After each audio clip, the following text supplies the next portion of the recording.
Lockdown से पहले गीता के घर का नजारा कुछ ऐसा था कि रोहन ऑफिस जाता था और शिविन स्कूल। जिनके घर से जाने के बाद गीता काम खत्म करके बाकी समय आराम करती थी। लेकिन लॉकडाउन के बाद ऑफिस और स्कूल घर में ही खुल गए और इससे गीता का हाल वो तो आपको देखने में ही मजा आएगा।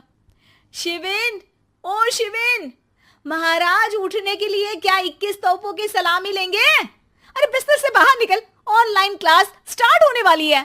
अरे तुम भी हद करती हो, स्पीकर की तरह चिल्लाने की क्या जरूरत है? दिख नहीं रहा मेरी कॉन्फ्रेंस चल रही है। अब कैमरा और स्पीकर ऑन कर रहा हूं, मुझे कोई शोर नहीं चाहिए। इस पर जैसे ही रोहन लैपटॉप का कैमरा और स्पीकर ऑन करता है तभी कुकर की सीटी बजती है।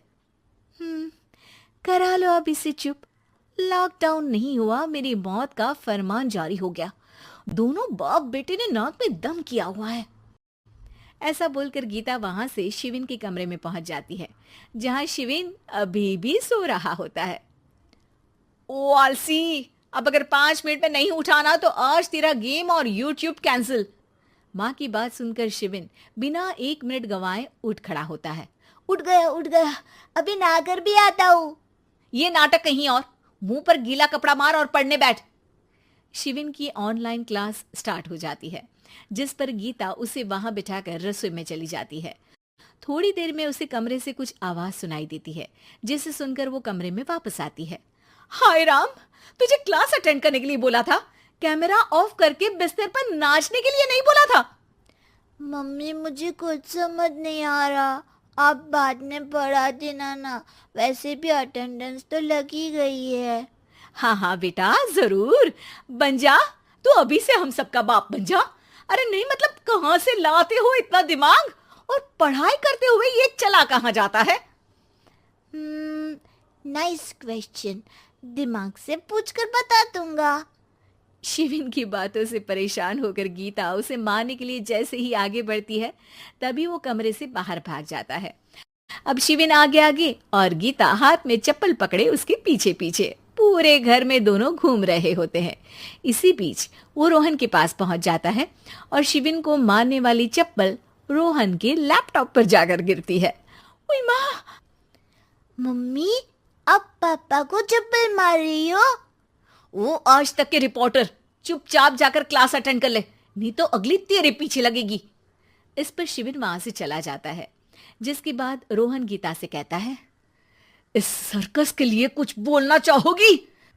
अरे क्या करूं, जब से तुम दोनों घर में रहने लगे हो, घर अपने आप ही सर्कस बन गया है और मैं तुम्हारी नौकर। कभी बेटी को संभालो तो कभी बाप के नखरे उठाओ।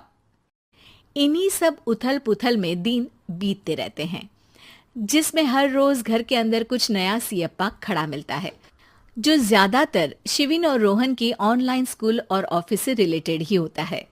एक सुबह, शिविन चल उठ, आज की क्लास जल्दी है। कैमरा ऑफ करके आप अटेंड कर लो। अरे ऐसे छित्तर पड़ेंगे, दादी नानी सब एक साथ याद आ जाएंगी।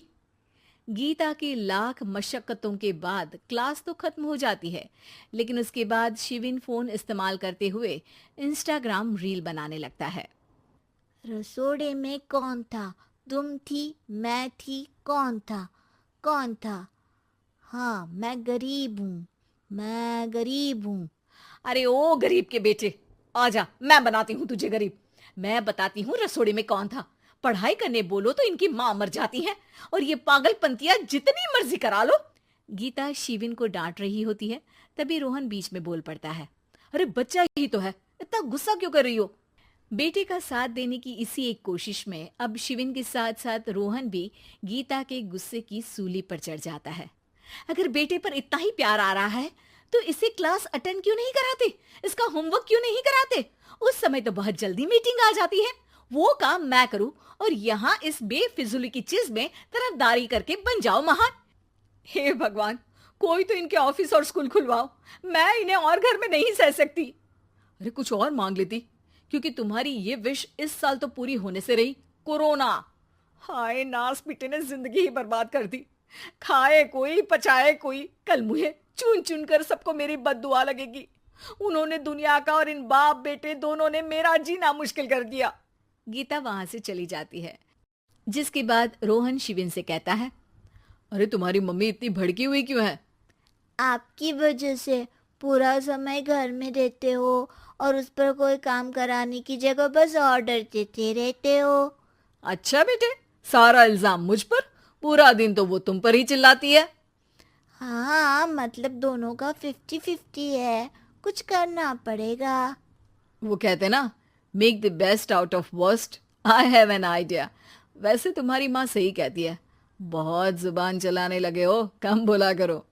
अगली सुबह रोहन और शिविन अपनी गलती को सुधारने के लिए गीता के उठने से पहले घर का आधा काम खत्म कर देते हैं, जिसे देखकर गीता खुश हो जाती है और फिर बाकी बचा काम वो तीनों मिलकर पूरा कर लेते हैं। जिसके बाद अब वो सब मिल बांट कर हर काम में एक दूसरे की मदद करते हुए लॉकडाउन का मजा